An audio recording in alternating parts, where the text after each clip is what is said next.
My name is Neil McDonnell. I'm the founder and president of the HUBZone Chamber of Commerce. For the last year, I've dedicated myself to the success of the HUBZone program. In the next few slides, I'm going to give you a quick history of the Chamber and tell you what was accomplished by all of the great people involved. One of the last things I'll ask you for in this video is to share it with others. Here was a government program struggling. Then in stepped industry, self-financed a solution that's going to benefit everybody. That's news worth sharing. The HUBZone program has never hit its 3% goal. Never. Worse, for the past 10 years, the percentage achieved each year has steadily dropped.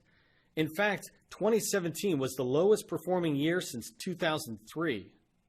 But that downward trend stopped in fiscal year 2018. We're now headed back up on our way to 3%. In 2018, we achieved 1.92%. That's a 16% increase over the previous year. That's great news. The HUBZone Chamber started in March of 2018. In just 3 short months, we had 300 members, including small businesses from Guam to the U.S. Virgin Islands and every single state in between. Since then, we've grown to well over 1,000 members. Let me tell you how we did it. When we saw a problem, we solved it. For example, one challenge is that firms must enter addresses one at a time to validate them on the SBA's map. We built the HUBZone bulk validator and reduced this burden by 95% and increased accuracy to 100%. Another challenge is that there aren't enough certified HUBZone small businesses.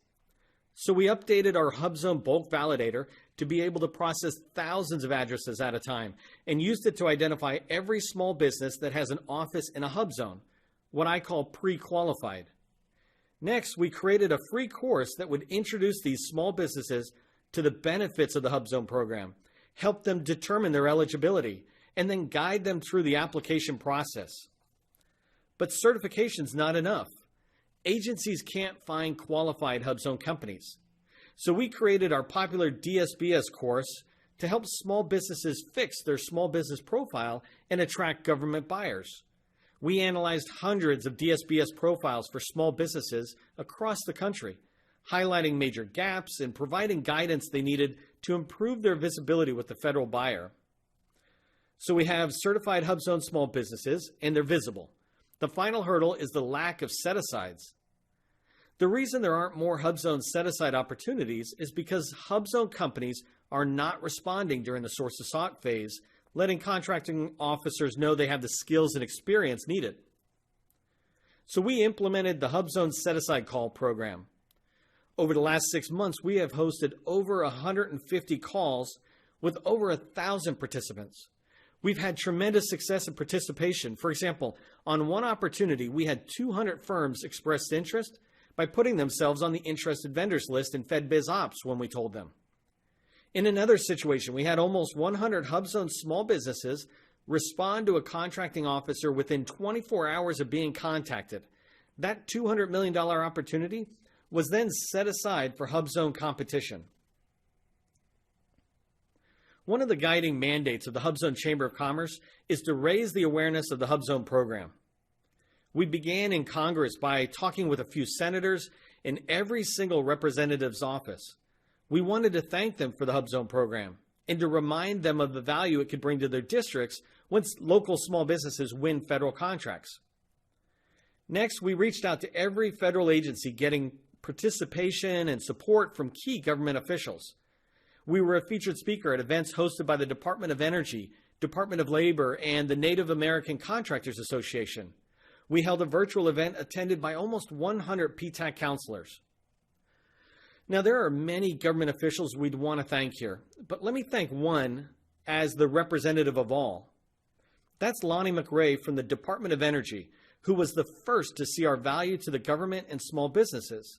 She participated in a podcast, coordinated and participated in a Meet the Experts panel session, and invited us to speak at a DOE event with almost 200 attendees. Lonnie represents the best of the best in the federal government. We are truly thankful to her and the many other government officials who've supported our mission. Finally, we focused on contacting each of the HUBZone certified firms to teach them to work together. We had massive success in that arena, getting more than 20% of them to join the HUBZone Chamber of Commerce. And we had one message for the HUBZone small businesses: deliver quality responses to sources sought that demonstrate your skill and experience in a way that contracting officers could feel comfortable awarding to a HUBZone small business. This message was heard loud and clear.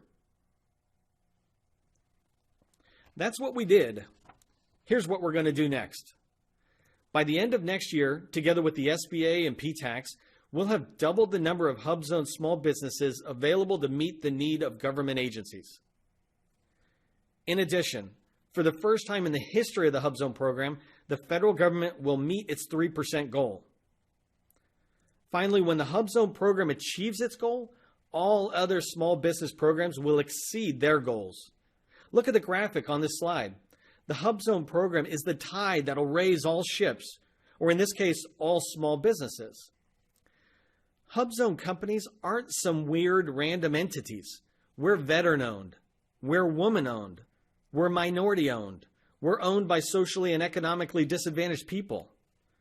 When the HUBZone program succeeds, everyone benefits.